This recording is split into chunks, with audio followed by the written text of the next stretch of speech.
My name is said to be Matthew Hartley, and I am here for the Rational News.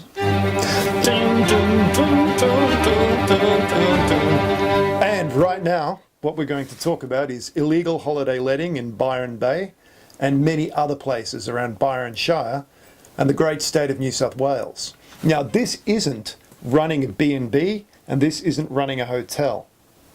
What this is about is letting out a complete house for less than 90 days in areas that are actually zoned residential. Those are R2 or R3 zonings. There is nothing illegal, nothing wrong with holiday letting a home that is in, for example, a B2 zoning. And we'll get to that with the map in a minute. What has been going on in Byron Bay for some time is that people have been undercutting legitimate tourist businesses, legitimate bed and breakfasts, legitimate hotels, and legitimate holiday rental places by buying in areas where it is not legal to engage in this game. Now, this has a deleterious effect on the neighbours. They end up with parties going all night. But even if that didn't happen, it means there are no places for people who would generally be in the rental market to live. It pushes up the prices of homes to rent, and it pushes up the cost of real estate generally. It is basically part of creating a homeless generation in Australia, and that homeless generation is not determined by the ages of the people. The homeless generation can basically be said to be a period that we have entered into, which is going to last 20 or 30 years at least, in which no one is going to have a place to live that is affordable unless the law can be properly applied, and that is not happening in Byron Bay.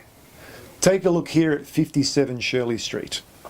This is in a residential zoning, as you can see from this map. Unfortunately, the people who bought the existing houses at 57 onward, Shirley Street, and knocked them down, and knocked down the established trees that were there, got an approval to build 6 residences. And they have since subsequently rented those residences exclusively as holiday lets. Council says there's nothing they can do about this. This is a load of rubbish. The local council says that it has taken several illegal holiday lets to court, and it has cost a fortune and gained nothing. But on the other hand, the mayor of the same council says there's actually no legislation to ban it. So how did you take them to court in the first place, Simon? I think Simon Richardson, mayor of Byron Shire, doesn't know what the hell he's talking about. Which is why in another video we've bet him his annual salary that we can do the job he can't. This is the situation and this is the legislation. If you look at the local environment plan from 2014, it quite clearly indicates where R2 and R3 zones are. These are the pink bits and the kind of reddish pink bits.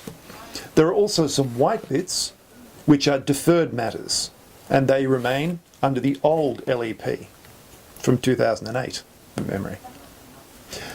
If you look at these blue bits in town, those are legal for tourist and visitor accommodation. So if you are a legitimate business person and you want to get into that business, you will buy in B2. Other people, however, want to cheat you. They don't want to pay commercial rates. They don't want to compete in the legal market. You could say that they're commercial cowards. What they want to do is buy a house that's zoned residential. Take a look at this place across the road from 57 Shirley Street. All zoned residential, all operating as illegal holiday lets. This has been a disaster for the local community, and it also leads to this sort of concrete monstrosity over development taking place. The council can stop this, and as we've detailed elsewhere, you don't need to take people to court. You issue them with infringement notices which are exactly the same as parking tickets. We hear that there are somewhere between 1,000 and 1,500 places operating illegally in residential zonings in Byron Shire alone. There are more than 10,000 operating along the coastal towns of New South Wales, and they all owe us a great deal of money, and they all need to be shut down. And it's cheap and easy to do. You issue them with tickets. If they want to argue, they have to take us to court. Local court. Cost them $50 and they lose. And every time they lose, and every time they lose. The courts have handed down the precedents in these matters. Illegal holiday letting has led to ugly, unattractive, in fact, disgusting overdevelopment. But it's not at all necessary. You can, in fact, have tourist operations in R2 and R3 zonings, but they must be a bed and breakfast, which means that a family actually lives on site as well, and they operate a bedroom for guests. That's actually fine. That encourages people to stay in their homes or to rent their homes to people that they like, who then provide a room for visitors. It's basically a homestay with a family. And that is perfectly legal, as long as you put in a development application and you pay some fees. The people doing the illegal holiday letting, though, they don't want to put in their development application. They don't want to pay their fees. And they don't want to have someone stay in the house who they've got to split the money with. They want to cheat. And what that means is council is not bringing in enough income to support the infrastructure demands made by all of these tourists. We've got tens of thousands of people who effectively are staying there. How would you put it? It's not their fault that they're renting the places. The people who own the buildings are loafing on the rest of the ratepayers of Byron Bay. And our rates are being put up 7.5% this year. And then there will be another rise next year, and another rise the year after that, and another rise the year after that. And it is all to cover the costs of an illegal tourist trade. Now, if this illegal business goes on, we will keep getting these concrete monstrosities. But look, you can also make a wooden monstrosity. Look at this big grey thing. Ugly as hell. This is in a heritage area. How can council be ignoring what heritage is supposed to be about?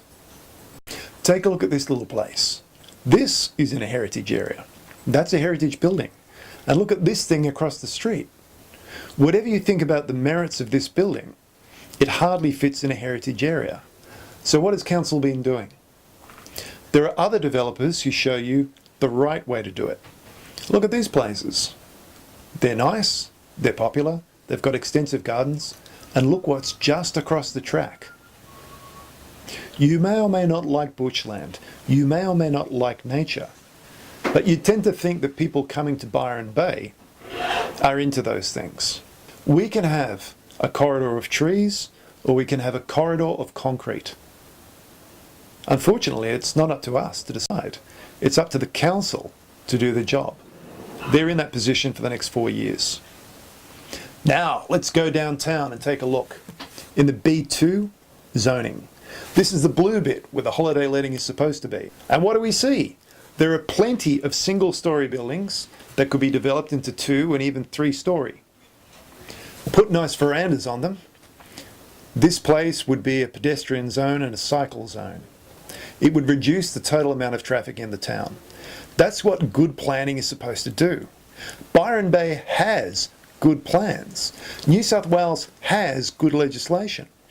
Unfortunately, the mayor seems not to know this.